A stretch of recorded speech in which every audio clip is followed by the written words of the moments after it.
Tapi maksud saya, mendingan daripada Jakarta-Bandung, langsung aja kemarin Jakarta-Surabaya. Iya. Mungkin lebih worth it ya.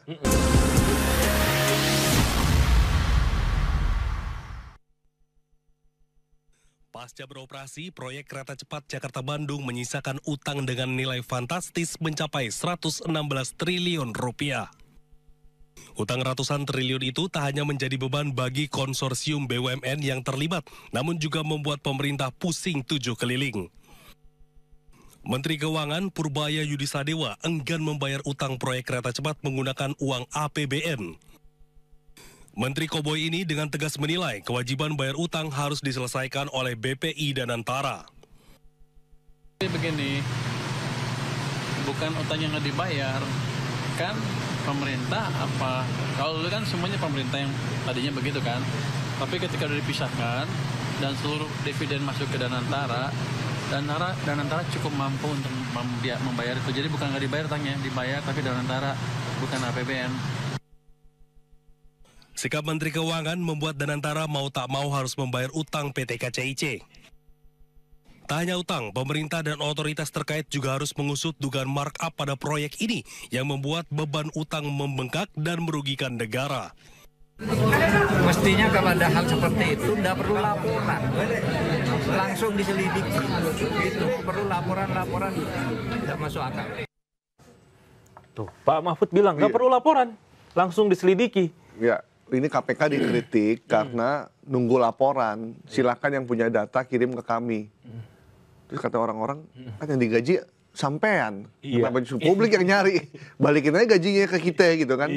Cuman ini logika yang sederhana aja sih. Maksudnya kalau memang udah ada data yang janggal, terus informasi minor, kemudian ternyata di Saudi Arabia bisa lebih murah dan harganya tuh cukup jauh walaupun tidak bisa disamain.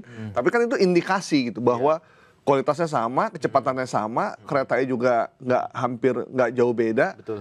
Jadi harus ada penyelidikan dan masuk audit, cek nanti biar hasilnya biar nggak berlarut-larut kayak ijazah. Kita capek juga bangsa ini.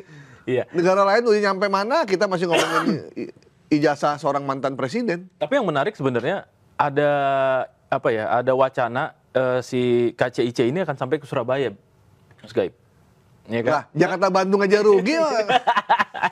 Nah ini gimana nih? Berarti ada kemungkinan nih wacana ini juga nggak akan jalan ya? Sebenarnya plannya itu memang Jakarta-Bandung lanjut Jakarta-Surabaya di zamannya Pak Jokowi memang ada rencana gitu, udah. Tapi maksud saya, mendingan daripada Jakarta-Bandung, langsung aja kemarin Jakarta-Surabaya. Iya. Mungkin lebih worth it ya. Karena jarak 12 jam kita ke Surabaya, bisa ditempuh hanya dalam 3 jam. Pasti mungkin lebih laku. Mungkin lebih worth it gitu loh kita. Lebih efisien. Nah, kenapa mesti pakai Jakarta-Bandung lalu dicicil Jakarta-Surabaya? Siapa yang menentukan akhirnya Jakarta-Bandung? Karena kok sebelumnya kan para pengamat kebijakan publik, para pakar, bahkan Menteri Perhubungan Ignatius Jonan tuh udah tidak setuju dengan proyek Jakarta-Bandung. Kenapa? Satu, jarak Jakarta-Bandung terlampau dekat.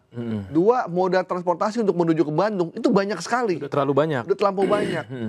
Tiga, tol di Jakarta-Bandung udah makin mudah, bisa lewat dari mana aja. Terus Bandung tuh bukan kota bisnis, tapi kota kuliner dan pariwisata. Betul. Dan orang yang ke kuliner dan pariwisata itu kan Sabtu dan Minggu. Hari kerjanya mungkin kalau 1-2 orang aja kalau yang buru-buru gitu.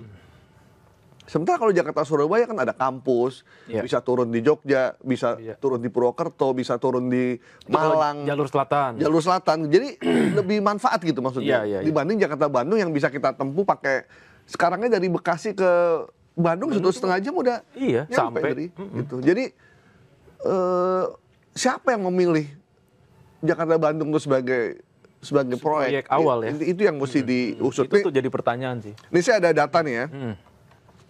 Ini mungkin sekedar untuk mengingatkan buat teman-teman nih yang mungkin lupa. Pembangunan KCI kereta cepat ini dimulai pada tahun 2016 tanpa APBN. Ya, kesepakatan ya. Kenapa akhirnya pemerintah Indonesia memilih Cina daripada Jepang? Karena Cina menjanjikan bahwa ini skema pembiayaan ditetapkan dengan komposisi 75% pinjaman dari China Development Bank, 20% dari ekuitas pemegang saham. Konsepnya adalah business to business dengan garis merah potensi risiko utang jika target penumpang dan pendapatan tidak tercapai tidak akan membebani APBN. Itu perjanjian awalnya. Jadi kalau ada risiko untuk tidak mencapai target penumpang dan pendapatan tidak tercapai, tidak pakai APBN. Kemudian 2017-2019 proses pembangunan dimulai. Tapi ternyata banyak hambatan karena banyak warga yang tanahnya dibebaskan belum dibayar. Banyak warga protes menutup akses sehingga pembangunan menjadi terhambat. Proyek ini mengalami penundaan karena perizinan dari target 2019 molor hingga tahun 2023. Pada tahun 2019, proyek kereta cepat mulai menghadapi masalah serius, biaya pembangunan membengkak berdasarkan hasil audit internal. Proyek ini naik menjadi 7,2 miliar dolar Amerika, padahal sebelumnya hanya 1 miliar dolar Amerika. Itu rencana awal. Jadi naik hampir 6 miliar dolar. Kan udah luar biasa tuh. Iya. Karena tidak cukup, akhirnya KCIC kembali mengajukan pinjaman ke China Development Bank. Jadi nambah nih, pinjaman nambah. Pada tahun 2002, pemerintah akhirnya turun tangan dengan mengeluarkan PP nomor 93 tahun 2001 bahwa dana APBN mengizinkan dana APBN untuk mendukung proyek kereta cepat. Ini udah melanggar dari janji awal tidak pakai APBN. Ya. Nah, PP ini disetujui oleh DPR. Nah, keputusan ini tersebut menuai kritik karena dianggap membebani anggaran publik. Menteri Koordinator pada saat itu, Koordinator Kemaritiman, Luhut Binsar Panjaitan, menjadi tokoh sentral yang mengawal proyek dan menyebut keputusan ini sebagai jalan tengah agar proyek bisa diselesaikan. Sampai akhirnya tahun 2003 proyek ini cukup hampir selesai dan 2024 bisa dipergunakan dengan hutang yang cukup besar. Dan yang menarik sebenarnya kalau saat proyek ini jalan gitu ya, ini kan benar-benar diglorifikasi. Ya. Dan memang menjadi sebuah kebanggaan pada saat itu bahwa Indonesia bisa akhirnya membangun untuk pertama kalinya dalam sejarah. Iya, membangun kereta cepat walaupun pertama di Jakarta Bandung. Iya. Pertama di ASEAN. Di ASEAN. Dan itu menjadi sebuah kebanggaan sekali ya saat itu gitu. Tapi kalau dilihat-lihat lagi sekarang kebanggaan itu justru malah jadi si malakama kayaknya ya. Kebanggaan yang berubah menjadi tangisan. Karena di balik itu ternyata hutangnya 116 triliun. Mungkin ya. Mungkin ya. Publik tidak akan semengecam ini. Riuh rendah di sosmed tidak akan sebesar ini. Di media wawancara semua narasumber. Kegeraman publik mungkin tidak akan sebuncah sekarang. Kalau proyek itu diperuntukkan untuk proyek yang sifatnya massal. Misal untuk pembangunan KRL. Kereta yang memang diperuntukkan untuk masyarakat kelas bawah.